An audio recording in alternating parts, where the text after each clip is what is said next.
시청자 여러분 안녕하셨습니까? 장군의 소리 김형철입니다. 오늘 장군의 초대석에는 NSC 정보관리실장을 역임하신 김정복 유원대 석좌 교수님 모셨습니다. 김 교수님 나오셔서 감사합니다. 네, 반갑습니다. 방송활동 그리고 직접 유튜브를 운영하시느라고 바쁘실 텐데도 이렇게 장군의 초대석에 나와주셔서 감사드립니다. 저는 장군의 소리가 우리 사회에서 할 그 역할이 크다고 보기 때문에 제가 시간을 좀 쪼개서 이렇게 나왔습니다. 예, 감사드리고요.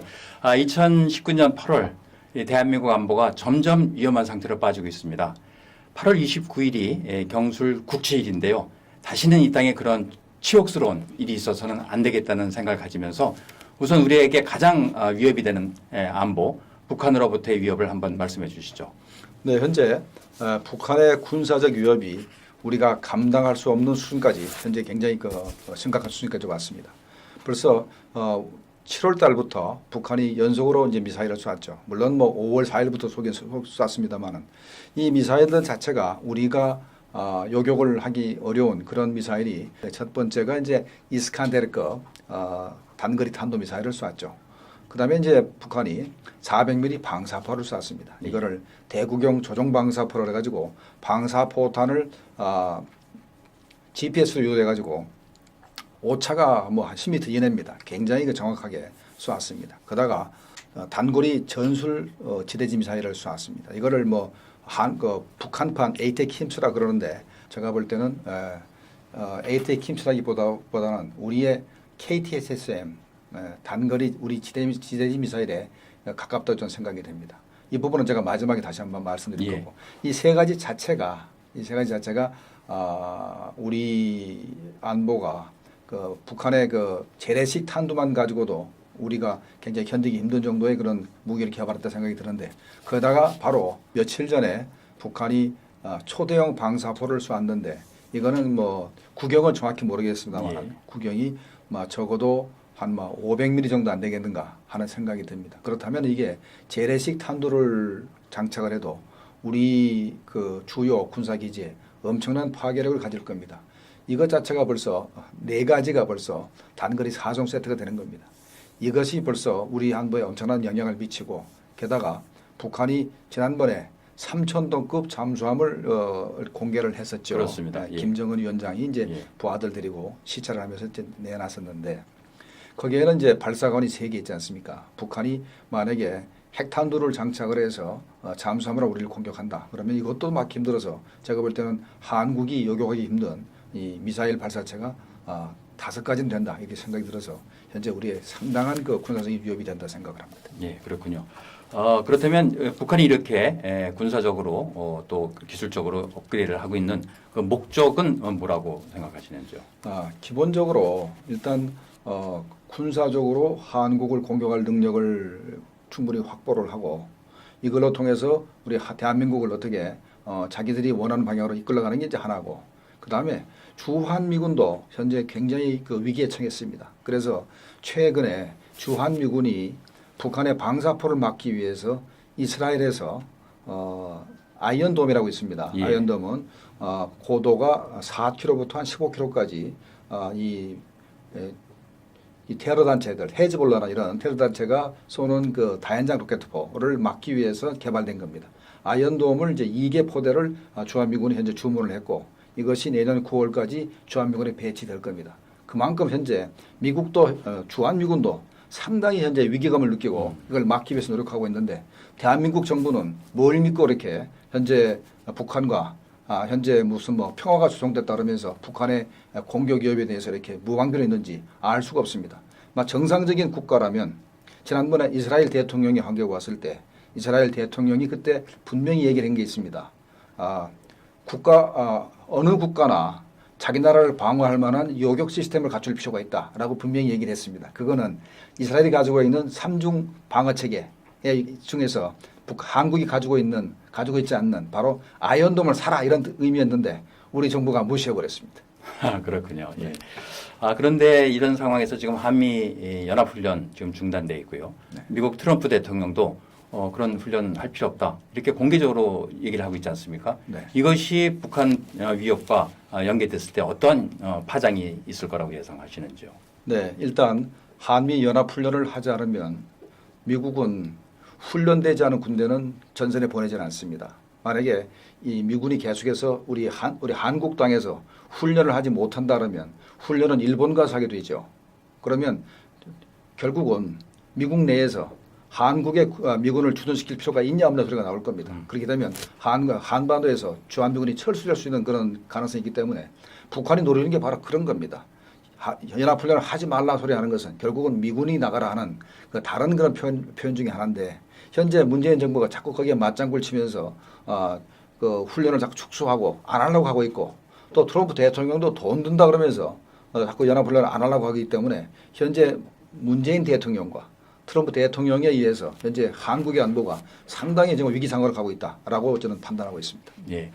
그 말씀하신 대로 이제 연합훈련이 중단되면은 주한미군 철수가 또 우려되고 그러다 보면 동맹 전체가 이제 흔들릴 텐데 한미 동맹이 이제 파기되는 모양이 어떤 걸로 나타날 것으로 예상하십니까? 한미 동맹이 이제 파기되는 모습은 벌써 우리가 지소미아가 벌써 그 종료됐죠. 예. 그러니까 종료를 이제 결정했으니까 이제 11월 22일까지는 이제 네. 유효하고요. 그 이후로 이제 종료가 될 걸로 네, 예상하고 곧 있습니다. 네, 종료가 될 겁니다. 예. 그러다면 자 미국이 어떤 생각을 가지고 있었냐면 현재 세계 질서를 재편하려고 합니다. 그래서 오바마 행정 때부터 중국이 2010년도에 일본의 GDP를 앞섰습니다.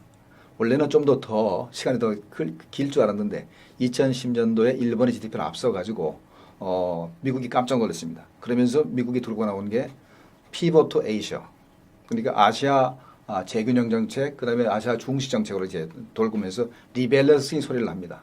그러면서 아시아의 그 재균형 정책을 하면서 일본의 역할을 강화하고 그다음에 아시아의 어떻게 보면 다자안보 체제를 구축하려는 그런 뜻을 가지고 있었어요.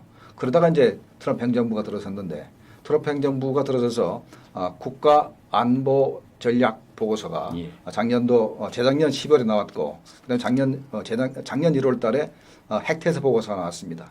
쭉 나오면서 보면은 미국이 현재 세계 전략을 재편해서 뭔가 큰 그 틀을 짜는데 현재 문재인 정부가 거기다 돌멩이를 던지고 파기를 시켜버렸습니다. 뭐냐면 금년도 6월 1일 날 인도 태평양 전략 보고서가 나왔는데 그 말미에 분명히 되어 있습니다. 아시아에서 다자안보 체제를 구축하겠다라고 되어 있고 이것 자체가 벌써 아시아판 나토를 구축하려는 생각을 가지고 있는데 거기 핵심이 바로 한국, 일본, 미국이 중심이 되고 거기에 호주, 뉴질랜드, 그다음에 아세안 국가 중에 몇 개국, 미국과 그 군사협정을 맺은 몇 개국을 집어넣어서 이렇게 이 아시아판, 동아시아판 나토를 만들라는 생각을 가지고 있는데 여기 핵심이 바로 한국, 미국, 일본은 그 삼국의 군사적인 협조 체제입니다. 그런데 바로 지소미아를 파괴하는 바람에 미국이 가지고 있는 세계 전략 자체에 그 문재인 정부가 그걸 깨뜨려 버렸기 때문에 미국이 현재 노발대발하고 있거든요. 자, 그런 상태에서 문재인 정부는 미국이 추진하는 MD 체제, 예. MD 체제를 절대 가입하지 않겠다고 중국에 약속을 한 사람들입니다.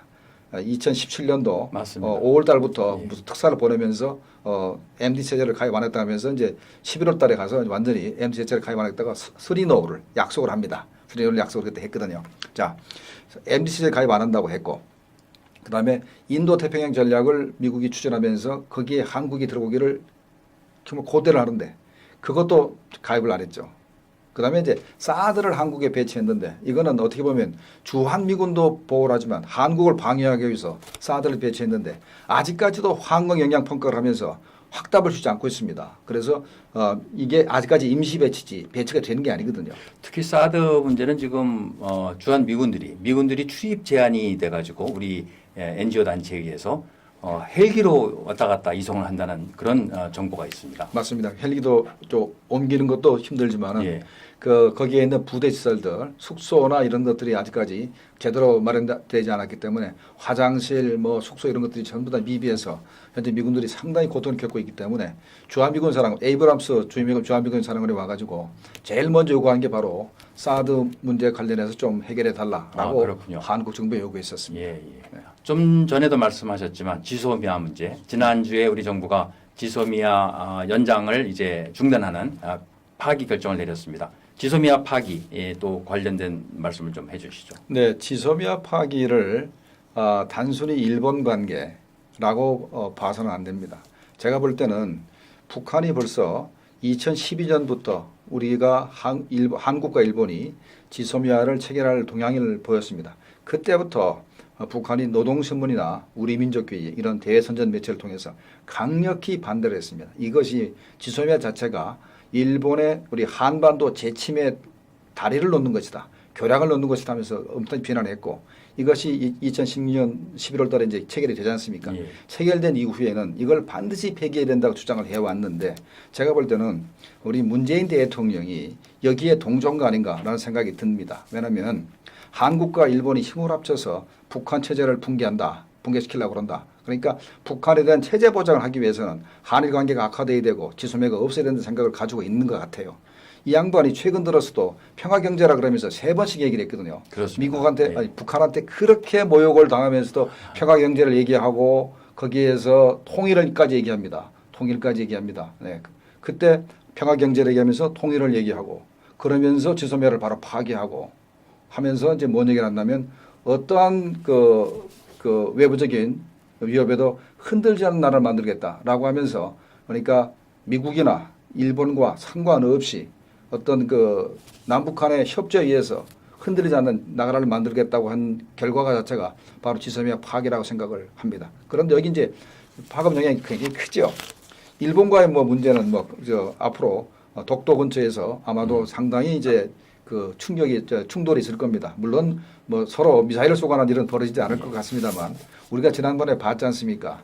우리가 이제 광개토 대항하면 이제 사격 통제 레이더를 뭐 조사했다는 그런 의혹이 된 적이 있고 일본은 분명히 초계기를 초고고도로 이제 비행을 하면서 우리 광개토 대항함을 협박을 했었습니다. 이런 그 서로 이제 기싸움이나 이런 상황들이 앞으로 계속 벌어지면서 문재인 대통령 요걸 갖다가 아주 딜길 겁니다.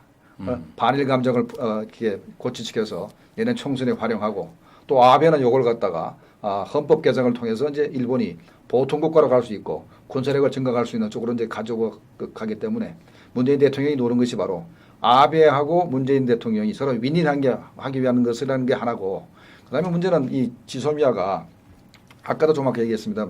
미국의 큰 세계 전략의 일부분인데 지소미아가 파괴되면서 한미 동맹의 균형을 가져오고 이게 결과적으로 봤을 때 주한미군 감축이라든가 하는 부분으로 계속 직결될 수 있다. 결국은 자칫 잘못하면은 이 방위비 분담 문제를 논의하는 과정에서 쌍방 간의 감정이 격화되게 되면은 아마도 주한미군 철수까지도 이루어질 수 있는 그런 계기를 문재인 대통령이 이렇게 저질렀다라는 생각이 듭니다. 그 주한미군 철수 말씀하셨으니까 결국 주한미군이 철수되면 한미 상호 방위 조약도 굉장히 위태로워질 거라고 생각을 합니다. 네, 이 한미 상호 방위 조약도 지금 지소미아처럼 예. 어느 일방에서 파기를 선언하면 파기가 되는 것입니다. 그렇기 때문에 만약에 트럼프 대통령도 현재 한국이 동맹국이냐 하는 생각을 많이 가지고 있어요. 거기 바로 동맹국이라는 의문을 제거하는 것이 가장 큰 게 문재인 대통령이 입만 벌리면 물론 한미 정상회담 때 얘기입니다. 북한에 대해서 제재를 해줘야 북한이 비핵화를 한다는 소리를 자꾸 합니다. 이거는 미국의 기본적인 정책과 정반대거든요. 예. 그러니까 제재를 유지해야만 북한이 어쩔 수 없어서 비핵화를 한다는 생각을 가지고 있는 미국과 문재인 대통령은 정반대로 제재를 해제해줘야 북한이 비핵화한다고 하니까 항상 부딪히는 거고 문재인 대통령은 바로 북한의 대변인 역할을 쭉 해왔기 때문에 트럼프 대통령 입장에서는 문재인 대통령이 정말 동맹국의 지도자냐 하는 문제를 바로 제기하는 게 첫 번째입니다. 예. 첫 번째고 그다음에 미국이 주한미군도 방위하고 한국을 방위하기 위해서는 한국에 있는 여러 가지 미사일 사이트들이 있죠. 미사일 기지가 우리나라도 이제 상당히 그래도 괜찮은 미사일 레이더를 많이 갖다 놨기 때문에 그 레이더 사이트에서 입수된 정보가 미국이 전부 다 그걸 갖다가 통제를 해서 미국의 그 MD망에다 가입을 시키게 되면은 북한의 미사일이나 다연장 로켓 투파 이런 거를 정확히 파악을 해서 요격할 수 있는 시스템을 만들 수가 있는데 한국이 MD에 가입하고 있지 않습니다. 그렇죠. 예. 현재 문재인 정부는 아까도 얘기했습니다만 쓰리노를 얘기하면서 쓰리노가 이겁니다. 뭐 사드를 더 이상 배치하지 않는다. 한미일 군사 동맹으로 가지 않는다. 그다음에 이제 MD 체제 가지 않는다. 이렇게 세 가지가 쓰리노인데 바로 이제 미국이 싫어하는 건 이제 미국이 싫어하는 것만 하겠다고 이제 약속을 한 건데 바로 MD를 가입을 안 했기 때문에 미국이 현재 분노하고 있는 것이고 아까 조그맣게 얘기했던 인도 태평양 전략도 가입 안 한다 그랬고 그다음에 사드 문제가 또 그렇고 그다음에 또 중거리 미사일을 미국이 좀 배치를 하고 싶습니다. 한국에. 물론 아직은 약간의 시간이 있죠. 중거리 미사일은 현재 미국이 INF 협정을 폐기하는 것이 8월 2일이기 때문에 아직까지 중거리 탄도미사일이 완성도 안 됐고 중거리 크루즈 지대지 미사일은 지난번에 뭐 한 1, 2주 전에 이렇게 시험 발사를 한번 하긴 했습니다만 이것도 완성되려면 조금 시간이 걸립니다. 이게 완성되면 곧 압박이 들어올 겁니다. 압박이 들어올 텐데 근데 벌써 압박이 들어오기 전에 노영민 비서실장이 국회에 가서 우리는 그런 얘기를 미국으로부터 전달받은 적도 없고 앞으로도 그런 걸 배치할 생각이 전혀 없다고 딱 잡아댔습니다. 그렇다면 제가 지금까지 얘기했던 서너 가지 세건 때문에 미국이 한국을 봤을 때 이 한국이 과연 동맹국이냐 하는 그런 의혹을 제기할 겁니다. 바로 거기 문제가 거기 있고 그러면 한미 동맹이 파괴되면 한미 상호조약부터 무효화되고 그러면 주한미일 철수가 이루어지고 한국은 미국의 방어선에서 제외될 겁니다. 바로 6.25 당시 같이 HG선 라인을 밖으로 신 HG선 라인을 밖으로 한국이 이제 동떨어지기 때문에 한국은 요즘 시체말로 오면처가 나는 말이 있는데 오면처가 될 겁니다. 그러시군요. 지소미아 관련해서 청와대에서는 일본으로부터 받은 정보가 큰 의미가 없었다. 한 번도 한마디로 효용 가치가 없었다. 이렇게 일축을 하고요. 네. 그렇지만 정경도 국방장관은 국회에 출석해서 굉장히 전략적으로 중요하다. 이런 발언을 했습니다. 네, 네. 그리고 실질적으로 지난 2년 9개월간 한일 양국이 29번 서로 정보를 교류한 것으로 나타나 있습니다. 네. 그런데 청와대와 국방부의 말이 이렇게 다른 것은 네. 어떤 이유가 있다고 보시는지요? 자, 국방부의 실무자들 입장에서는 예. 우리가 가진 레이더의 최대 사거리가 8,900km밖에 안 되지 않습니까? 예. 북한이 내륙 깊숙이에서 동해 쪽으로 이렇게 쏘게 되면 우리 레이더 탐지거리 바뀝니다. 그 탐지를 할 수가 없죠. 그러면 바로 탐지를 할 수 없는 부분은 일본의 정보를 주로 이용해 왔죠. 일본의 이지스함이라든가 아니면 일본의 국내에 배치되어 있는 탐지거리 1,000km짜리 레이더가 이제 4개가 있는데 예. 거기서 이제 탐지된 것을 이제 우리가 이용을 합니다. 그러니까 우리가 뭐 대개 충청북도에서 죽동북도에서 이제 한 뭐 8,900개짜리 레이더를 지금 운영하고 있죠. 그러면 이제 이게 뭐 대략 그 함경남도 남쪽 지역 정도까지 보는데 만약에 이게 함경 북도 쪽으로 올라가든가 아니면 일본 쪽으로 많이 가게 되면 볼 수가 없습니다. 그렇군요. 그러면 일본 쪽에서 잡힌 레이더가 탄착점을 우리한테 가르쳐 줄 수가 있습니다. 우리는 발사하는 위치는 아는데 탄착점을 모르지 않습니까? 그러면 이게 탄착점을 모르게 되면 최대 사거리하고 요격 고도도 있죠. 정점 고도도 사실 밝히기가 좀 힘들거든요. 그래서 이 탄착점을 알아야 그게 이제 정점 고도하고 이제 뭐 속도라든가 이런 걸 다 계산하는데 일본 정보가 합쳐가지고 이게 다 나오는 거거든요. 그렇습니다. 그러니까 일본 입장에서는 발사 지점은 모릅니다. 일본에서 아무리 1,000km 그렇죠. 레이더 가지고 예. 1,000km 레이더 가지고 아무리 와봤자 북한 내륙에 쏜 거는 1,000km 사거리 바뀌거든요. 그러니까 이 지소미아말로 한국과 일본이 정말로 윈윈할 수 있는 정말로 좋은 시스템인데 청와대는 일본에서 의미 있는 정보를 받은 적이 없다라고 주장하는데 이거는 도대체 제가 볼 때는 말이 안 되는 겁니다.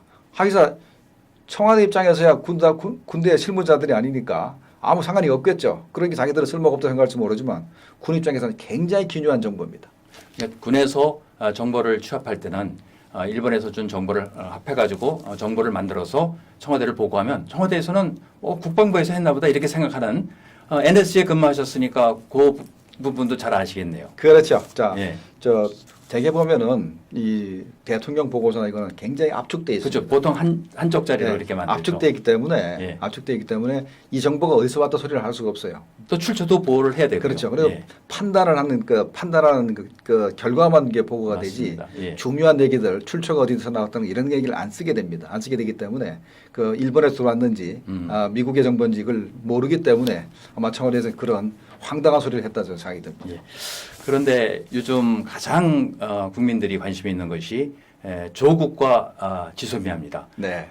아니 지소미아를 파괴하면서까지 조국을 지켜야 되는 이유가 과연 무엇이냐 하는 것이 굉장한 이제 궁금증으로 증폭되고 있고 우리 젊은 세대 20대 30세들도 조국의 그 비리에 대해서 굉장한 비난을 하고 있거든요. 지소미아와 조국과의 관계 어떻게 보십니까? 자, 이 조국이라는 사람을 알 필요가 있습니다. 예. 조국이라는 사람이 옛날에 산업행 그 관련자였고 한 번도 자기가 산업행 관련해서 처벌을 받았음에도 불구하고 거기에 대해서 반성한 적이 없는 사람입니다.